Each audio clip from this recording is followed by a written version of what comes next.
अस्सलाम वालेकुम, ईशा सुलेमान है। बच्चे आज हम स्टार्ट करेंगे अपनी एक्सरसाइज 2.2। ठीक है, 2.2 के क्वेश्चन में 1 में अगर आप देखो तो अब आपने मैट्रिक्स खुद से कंस्ट्रक्ट करनी है। ठीक है, कैसे? अब ये ए आई जे जो लिखा हुआ है इसका मतलब क्या है बेटा? आई का मतलब है वो रो को डिनोट करना चाह रहे हैं और जे का मतलब है वो कॉलम की बात कर रहे हैं। ठीक है, अच्छा, अब अगर आपने कोई मैट्रिक्स लिखनी है, ठीक है, तो फॉर एग्जाम्पल 2x2 की लिखनी है, 2 रोज और 2 कॉलम्स होंगे ना बेटे, तो आप कहोगे A11 A12 A21 A22।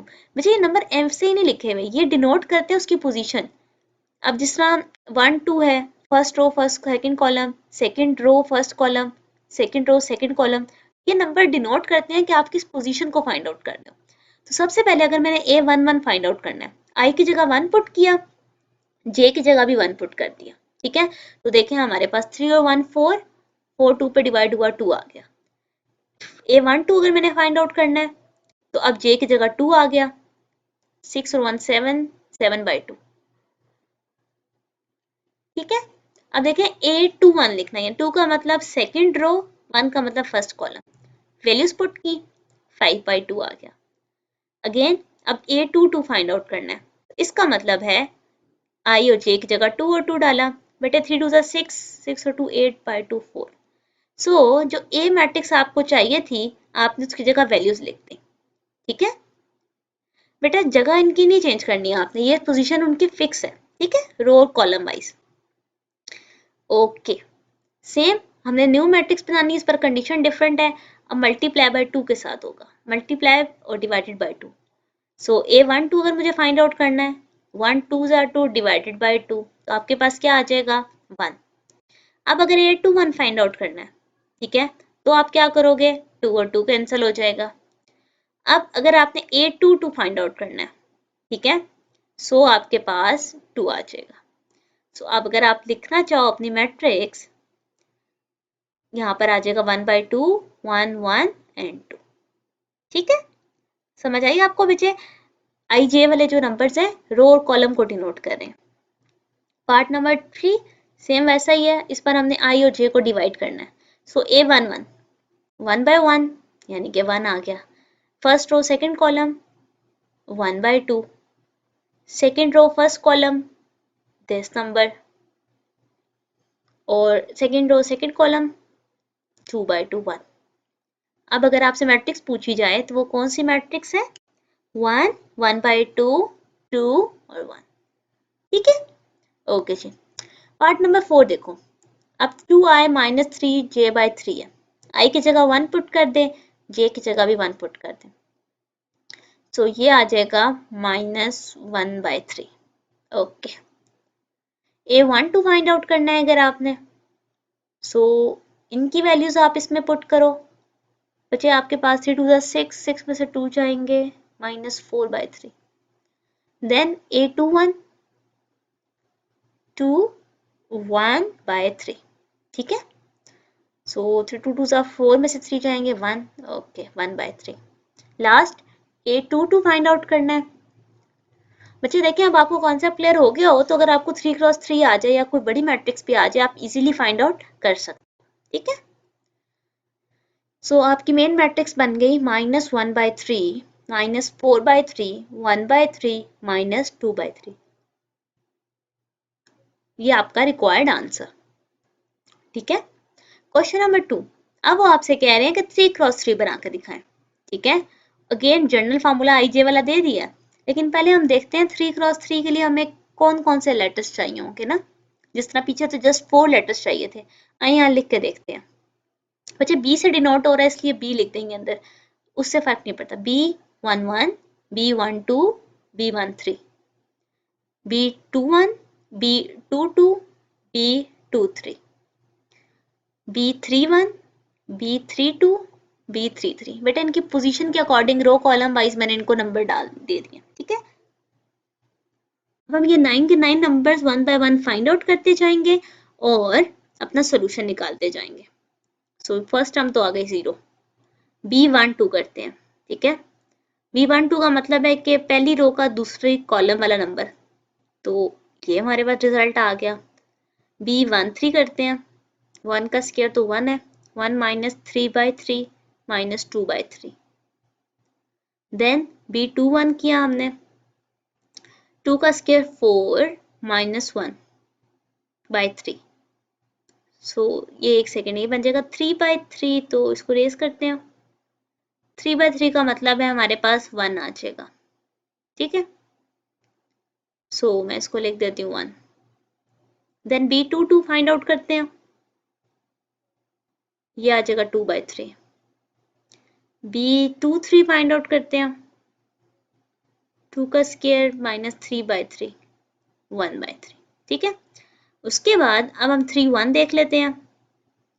3 का square 9 minus 1/3 which is 8/3। B32, 3 का स्क्वायर 9 माइनस 2/3 7/3। B33, 3 का स्क्वायर 9 माइनस 3/3 6/3 कितना होता है 2। ओके हो गया।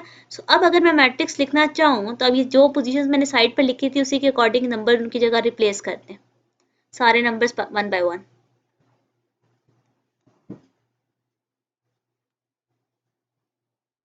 ठीक है, मैंने सारे नंबर्स 1 by 1 उनकी स्पेसिस पे लिख दिया। क्लियर? ओके जी, मूव करते हैं पार्ट नंबर 2 की तरफ। पार्ट नंबर 2 में अब जस्ट फार्मूला थोड़ा सा चेंज है, बात वही की वही है। I square minus j square divided by 2i। ठीक है, ओके। अब i की वैल्यू दो जगह लिखनी है, ऊपर भी और नीचे भी, j एक ही जगह आएगा। सेम यही 9 की 9 वैल्यूज फाइंड आउट करनी है। स्टार्ट करते हैं। B11, 1 का स्क्वायर 1 माइनस 1 2 1 जा 2 सो 0 1 2 1 था ना, B 1 2 निकालते हैं। ओके, 1 का स्क्वायर 1 माइनस 2 का स्क्वायर 4 डिवाइडेड बाई 2 1 जा 2 माइनस 3/2। ओके, अब फाइंड आउट करते हैं। हमारा नेक्स्ट नंबर है विच इज हमारे पास आएगा B13। सो इसको लिखते हैं B13। ओके, सो B13 के अकॉर्डिंग 1 का स्क्वायर 1 3 का स्क्वायर 9 2 1 जा 2 माइनस 8/2। नाउ B21, सो 4 माइनस 1 बाय यहाँ पे हमारे पे 2 आ जाएगा which is 3/2। Next B22 find out करते हैं। हमारे पास आ जाएगा, ये हमने B21 फाइंड आउट किया ना, नेक्स्ट है हमारे पास B22। 2 का square 4 minus 4 divided by 4 equal to 0। Next B23, 2 का स्क्वायर 4 माइनस 3 का स्क्वायर 9 2 2 जा 4 तो माइनस 5/4। ठीक है, अच्छा जी। नेक्स्ट 3(1) फाइंड आउट करते हैं। 9 माइनस 1 बाय 3 2 जा 6 तो ये बन जाएगा 9 में से 1 के 8/6। पीछे कटिंग करेंगे 2 के टेबल पे 4/3। ठीक है, वरना आप कैलकुलेटर पे डायरेक्ट भी देख लो, एक ये टर्म्स आती हैं। B32 है, 3 का स्क्वायर 2 का स्क्वायर डिवाइडेड बाय 2 3 जा 6 5/6। B33, 9 माइनस 9 से वैसे 0 हो जाएगा।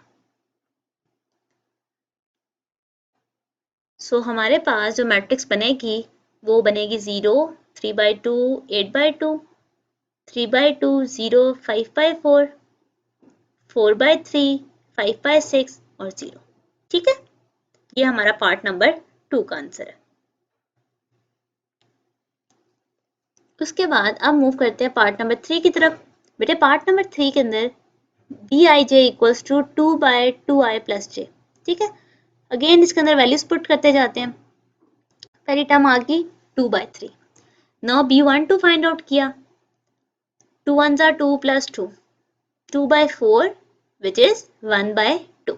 ठीक है बेटे, ये बहुत सिंपल से स्टेप्स हैं। जस्ट आपके पास मेन जो चीज़ है वो ये होनी चाहिए कि आपको पोजीशन पता हो।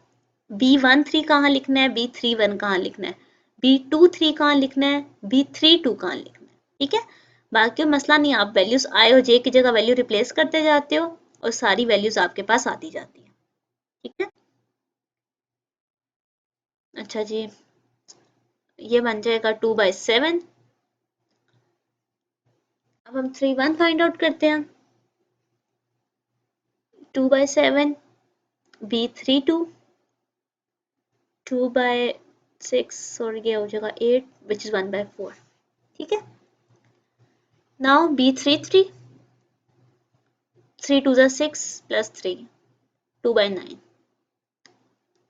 तो अगर हम इसको कलेक्टिवली लिखें तो बेटे ये क्या बनेगा, 2/3, 1/2, 2/5, 2/5, 1/3, 2/7, 2/7, 1/4, 2/9। ठीक है, तो ये है आपकी मैट्रिक्स रिक्वायर्ड जो कि फाइंड आउट करने को कही गई थी। Now part number 4, again I² J² by I plus J। Start करते हैं, वही सेम 9 एलिमेंट्स हमने फाइंड आउट करने हैं। तो सबसे पहले हम स्टार्ट करते हैं B11 से। ठीक है, B11, 1 plus 1 divided by 1 plus 1, 2/2 which is equals to 1। ठीक है, अगेन B12 फाइंड आउट करते हैं, 1 plus 2 का स्क्वायर 4, 1 plus 2, 5/3। ठीक हो गया, इसी तरह इन सारी वैल्यूज को फाइंड आउट करते जाएंगे। बच्चे आपने इनके पोजीशंस हैं ये बहुत अच्छे से याद रखनी है। उसकी रीजन ये है, ये वाले क्वेश्चन तो एग्जाम में नहीं आना, ये बहुत सिंपल है।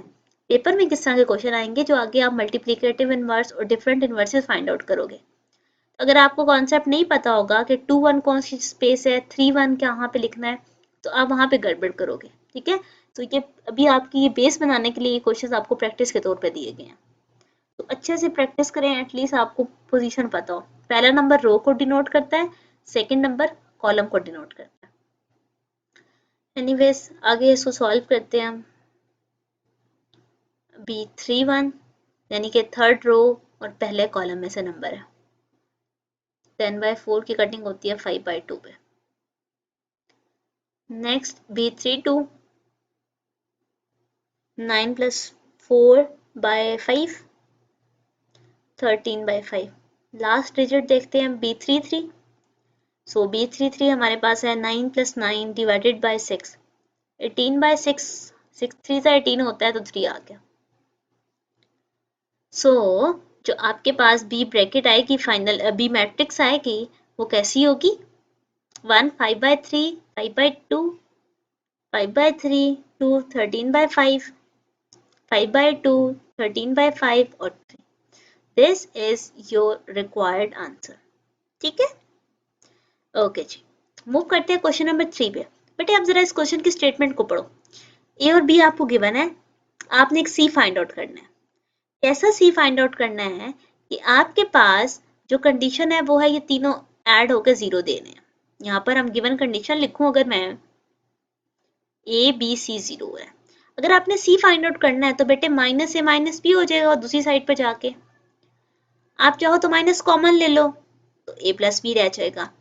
तो अगर मुझे सी चाहिए तो मैं बाहर एक माइनस लगाती हूँ, और एक सेकेंड ब्रैकेट थोड़ी सी, बच्चे ब्रैकेट थोड़ी सी नहीं डालिएगा, ये डिजिटल पेन है तो थोड़ी टेढ़ी बन रही है, बट एनीवेज ए वाली ब्रैकेट सारी लिखे, मैट्रिक्स लिखे 0 6 1 -1 0 3। ओके, और प्लस हो जाएगा इसमें कौन सी वाली, बी की, 2 1 7 0 2 -1 -3 4 2। ठीक है, अच्छा ये होल माइनस बाहर है, एंड पे हम माइनस मल्टीप्लाई अंदर कर देंगे, माइनस बाहर आ गया। बच्चे अब इनको ऐड करते जाएं, सामने सामने वाली रिस्पेक्टिव टर्म ऐड होती है। 0 0 हो गया, 6 और 2 8 हो गए, 1 -1 0, -3 -1 -4, 0 और 4 4 होते हैं, 3 और 2 6, सॉरी 3 और 2 5। अब यहाँ पे आपके पास ब्रैकेट हो जाएगी क्लोज। ये करेक्शन कर लियो ऊपर बेटा, ए में -3 था। ठीक है, सो -3 में 2 ऐड करने से -1 आता है हमारे पास। ठीक है, ये जरा करेक्शन देख लें। ओके जी, ठीक हो गया।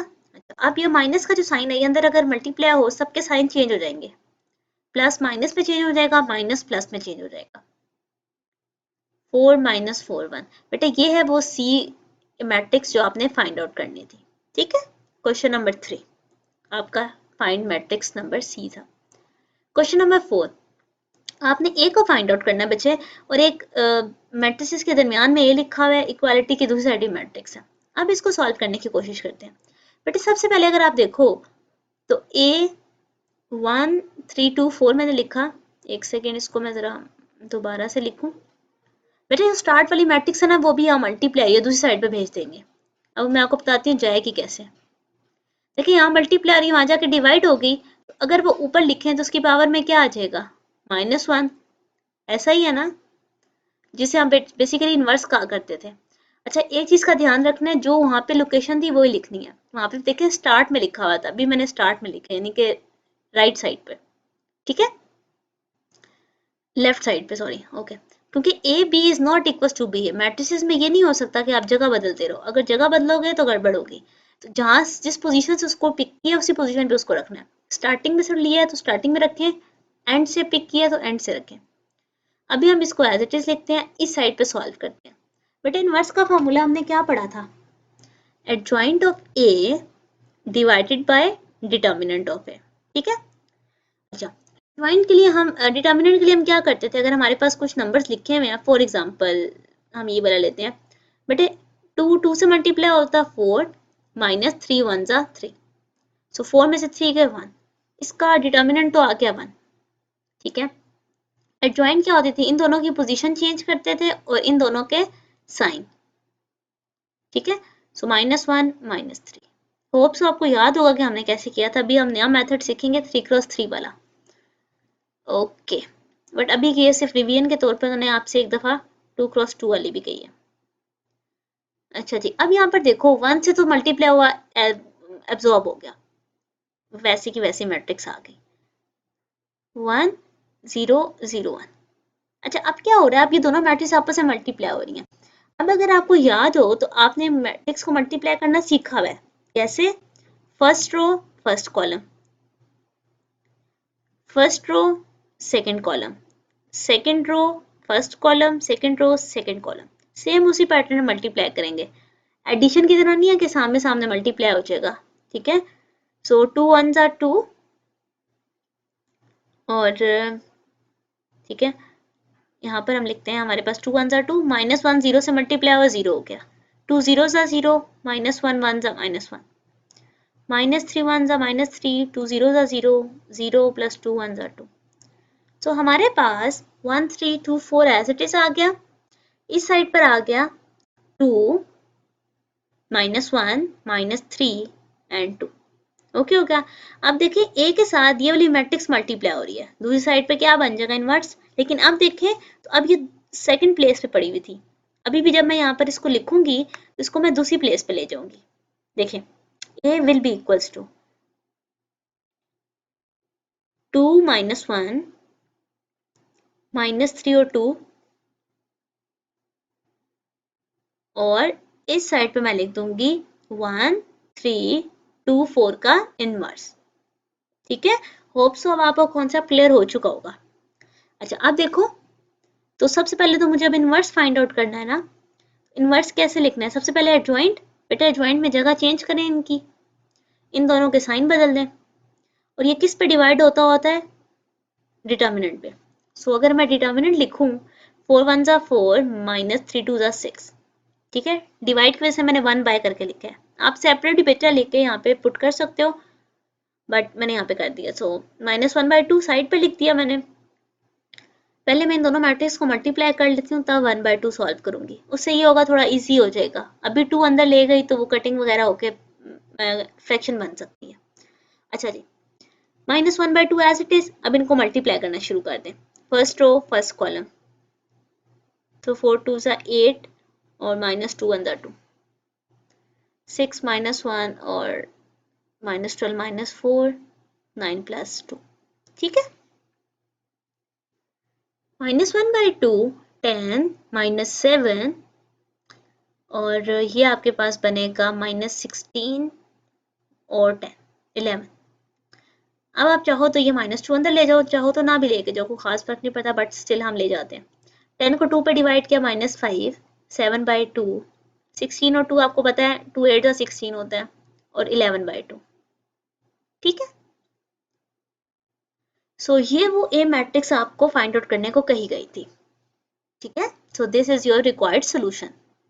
मूव करते हैं इसके नेक्स्ट पार्ट की तरफ, which is part number 2।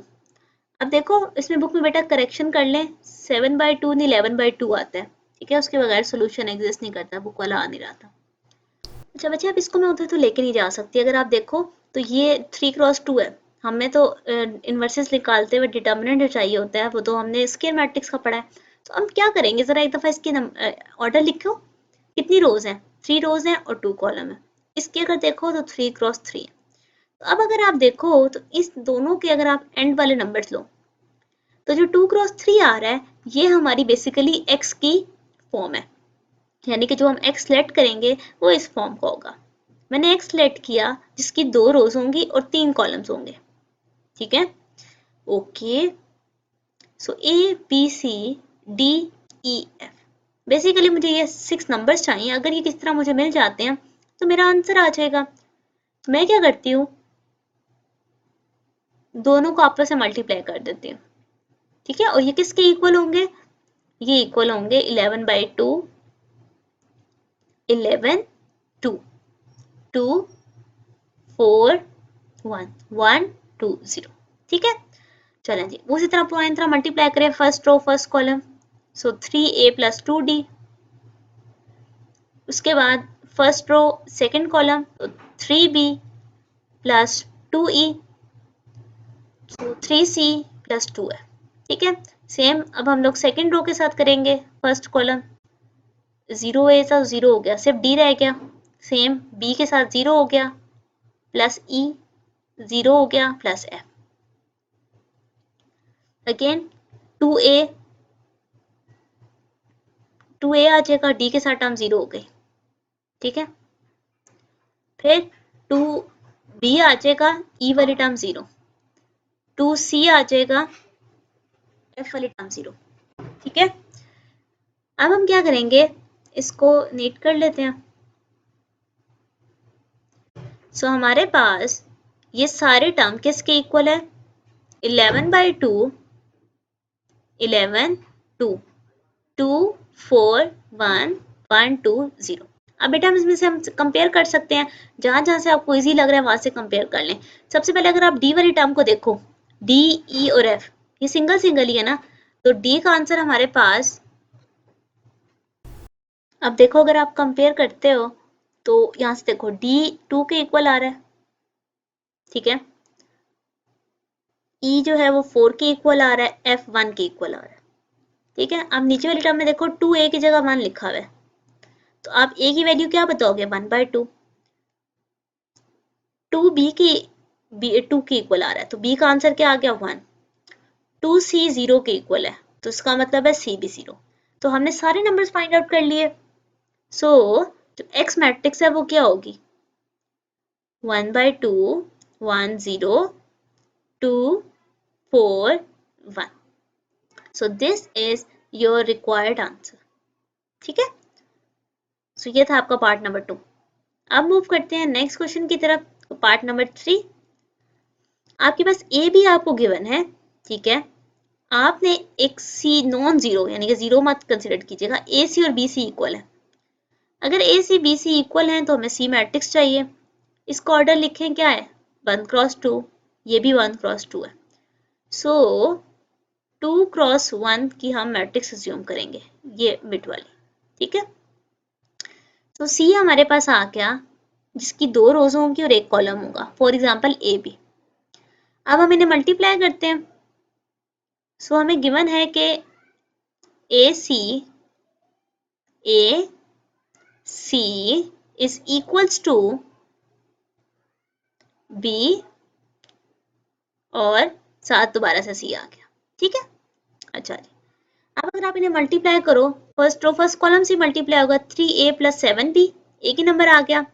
This is equals to 2a + 14b। आप क्योंकि दोनों इक्वल हैं तो आप इस टर्म को इक्वल कर सकते हो आपस में, कंपेयर जिसे हम कह रहे थे पहले, 2a + 14b। बेटे 2a उस साइड पे जाके माइनस हो गया तो 3 में से 2 गए, जस्ट 1 बच गया। 7 इधर आके माइनस हुआ तो 7 रह गया। So a is equals to 7b। So अब अगर आप c वाली मैट्रिक्स लिखो तो आप क्या लिख सकते हो, 7b और b। बेटे ये आपके पास मैट्रिक्स बन गई है। अब b में आप जो मर्जी वैल्यूज पुट करते जो डिफरेंट मैट्रिसेस आती जाएंगी वो सारे इसको सेटिस्फाई करेंगे, 1 2 3 कुछ भी। आप फॉर एग्जांपल पुट कर लो 1 तो ये बन जाएगा 7 और 1, ठीक है। अब अगर 2 पुट करते हो 7 2 14 और 7, ठीक है। सो अप टू सोन, ठीक है। तो ये आपका रिक्वायर्ड आंसर 7 बी और बी। आपकी मर्जी है, बी में कुछ भी वैल्यूज पुट कर सकते हो। नेक्स्ट मूव करते हैं। अब आपको दो मैट्रिक्स इक्वल करके दी हुई है और डिफरेंट वैल्यूज पूछी जा रही है, किसकी, जी की, टी की। तो सबसे पहले अगर आप देखो एक्स वाई 8 के इक्वल है, 4 जी के इक्वल है, 0 टी के इक्वल है, x प्लस वाई 6 के इक्वल है। दो रिजल्ट तो हमें मिल गए ऑटोमेटिकली, टी और जी का। मेन हमें एक्स स्क्वायर वाई स्क्वायर चाहिए।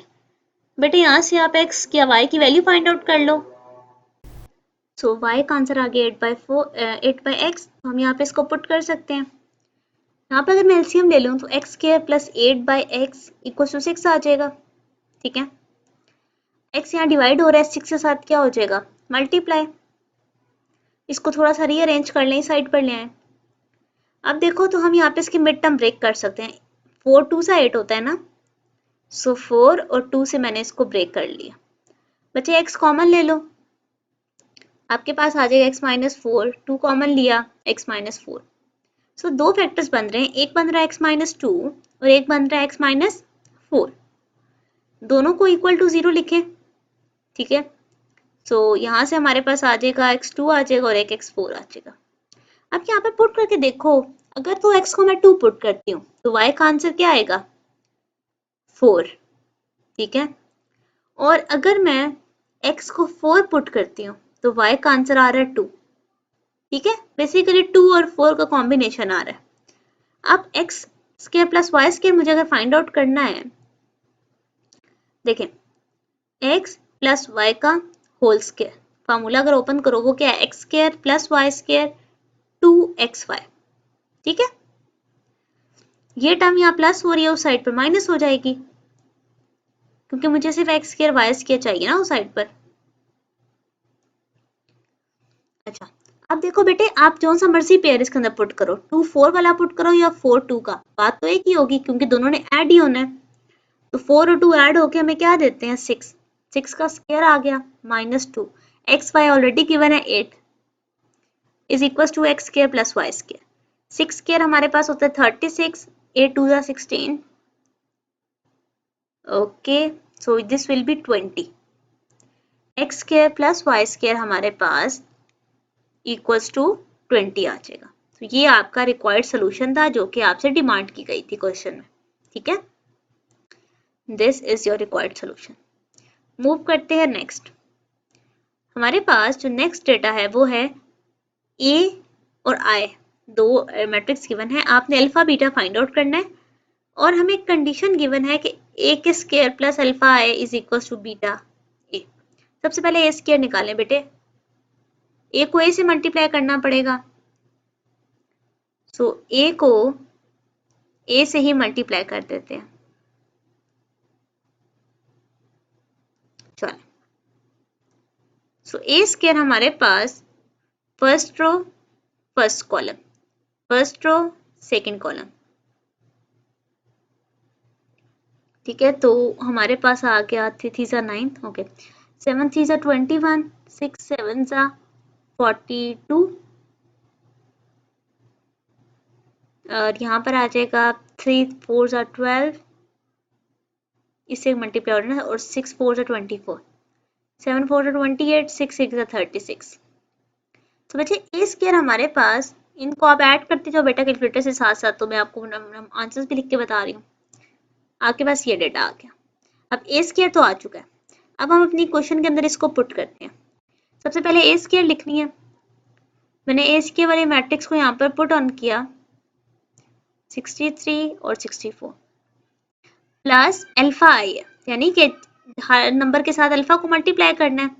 तो अल्फा 1 सा alpha, 0 0 alpha, this is equals to beta times A.